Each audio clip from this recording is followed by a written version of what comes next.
back to my channel. Thank you for joining me today. Thank you for coming back. And if you're new here, every Monday I come to you with a men's grooming product and talk history of the rockabilly era. I am the Greasy Bastard. My name is Bobby, and welcome to Combing Through History with the Greasy Bastard. At some point in all our lives, we walked into a drugstore and came across an orange tin can, right? The one with the retro label on it, and it has the man and the woman with some perfect afros, right? It's got that great looking old school label on it. And I remember thinking, wow, that's cool that they keep it looking retro like that. But turns out it's pretty much how it's looked the past 90 years or so. And that candy is Murray's Pomade, and that's what I'll be using today. But I'll be using their Super Light.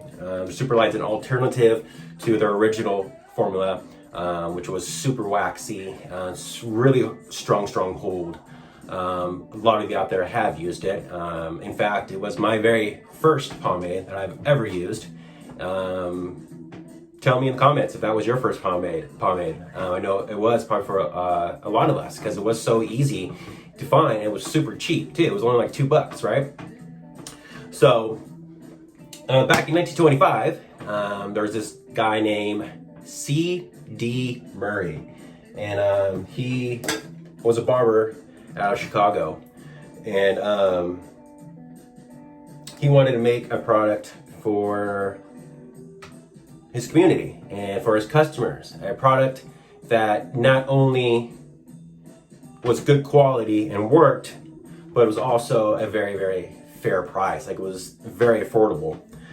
So he made this up. He made this pomade for his customers, and he marketed it towards the black community, the men especially, because in the 20s they really wanted that wave look, right? So that's what he did, and he made it. And years went by, and ended up having his close friend, a guy named Harry Berlin out of Detroit, sell it out of his pharmacy. And stuck with that same marketing, kept it at a low price. And fast forward to the mid 1950s or so, when C.D. Murray passed away, and his close friend Harry Berlin would help out Mrs. Murray with the company, and he drove like every day, just about from Detroit to Chicago, to help her out with the company. And around 1959, Harry Berlin ended up buying it from the Murray family and moving it to Detroit, where his pharmacy was. And through the years, Harry ran it, and Harry stayed true to the company's marketing ways. He never charged crazy prices for it. He didn't change the label. As you can see, it's still the exact same label it was 90 years ago, pretty much. So yeah, so years went by, and Harry Berlin ended up passing away, and then it was taken over by his son, Arthur Berlin. And Arthur Berlin still runs the company pretty much today, but he has his three sons, Jim, Jeff, and John. They pretty much run the company day to day, but the dad, Arthur Berlin, oversees everything, kind of keeps close eye on them, make sure everything's running smoothly. But Jim Berlin was talking about, I was reading, how to this day a 5,000 tanker truck pulls up to the company at the warehouse there, pulls up 5,000 gallons of petroleum jelly, and plugs in and pumps it in, and they separate it, mix it, add their other stuff to make the different products that which we know today. Super light, like I said earlier, it's an alternative. Softer, easier to use, a lot lighter alternative to the original Murray's. They have the new Nile pomade, a bunch of different kind of conditioners, and a couple different beeswax pomades too. I've used all of them except for the new Nile. I've yet to try that one. But the beeswax I like a lot too. The black beeswax I haven't used, but just the clear pomade beeswax I've used. But like I was saying, little has changed over the years. You still can walk to any pharmacy, not pharmacy, but any drugstore, and still find that orange tail can to this day, and it's still pretty cheap. I mean, it's like $2, $3, $4 depending where you go, which is extremely affordable when you compare it to other pomades you can find. I mean, there's pomades out there for $10, $20, and up. They're great stuff, but when you're in a pinch and you need a good pomade, Murray's is always the way to go. I mean, I love the stuff.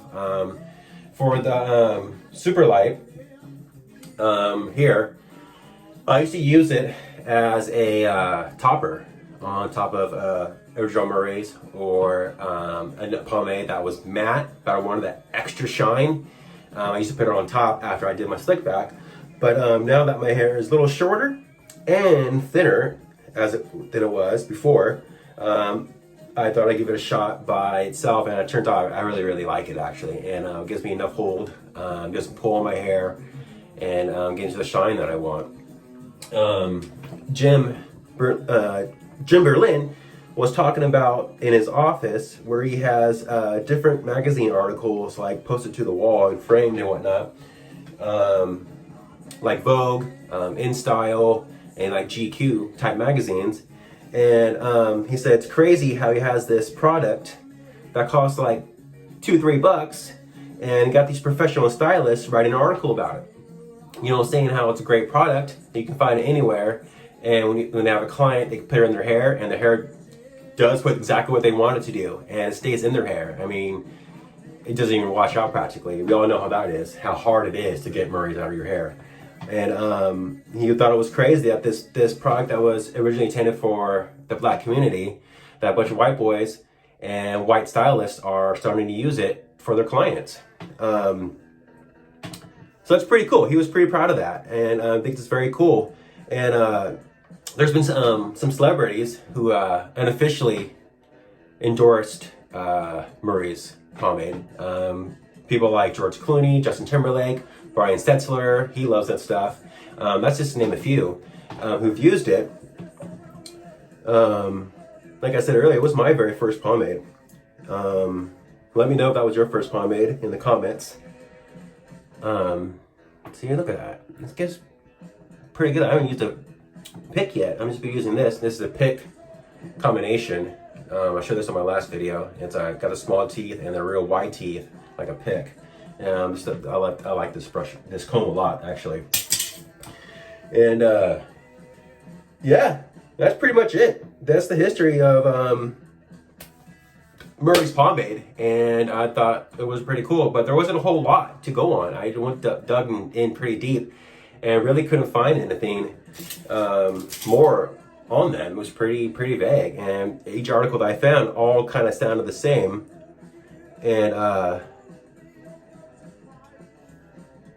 man, I really need a haircut, guys.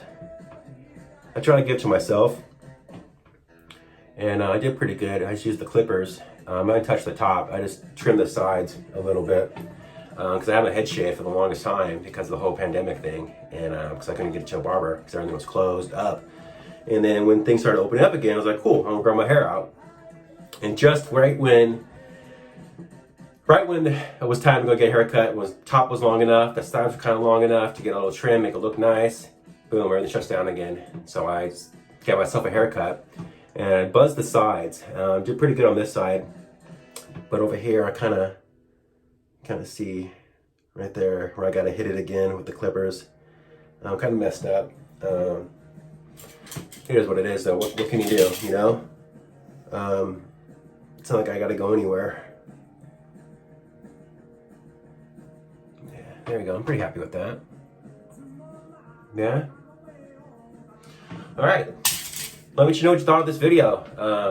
comment down below. Let me know what you think, and let me know, like I said earlier, what was your first pomade that you used? Was it Murray's original? Because that was mine, and I loved it. And thank you for stopping by today. I really appreciate it. Hanging out with me today, talking about history, talking hair products, and it was awesome. And can't wait to do it again with you guys next Monday. Just want to, if you guys liked it, please hit that subscribe button if you haven't already. If you like the video, hit that like button if you haven't already. And you want to give a special thanks out to the Delta Bombers. They let me use their music in my videos. I really appreciate that. They're a great rockabilly band out of Las Vegas, Nevada. Go check them out and support them. They're a kick-ass band. And I've seen them live a couple times. Saw them at Viva Las Vegas Rockabilly Festival, and that was what, 2 years ago? It wasn't last year. I think it was 21, Viva 21. And I saw them live at the car show, and it was pretty cool. So yeah, special thanks to them. Go check them out on YouTube, Instagram. They have a Facebook page. They even have a web page where you can buy their merch, buy their music, check out when their tours are, once they start having them again. But yeah, right on, you guys, and see you next time, and I'll catch you on the flip side.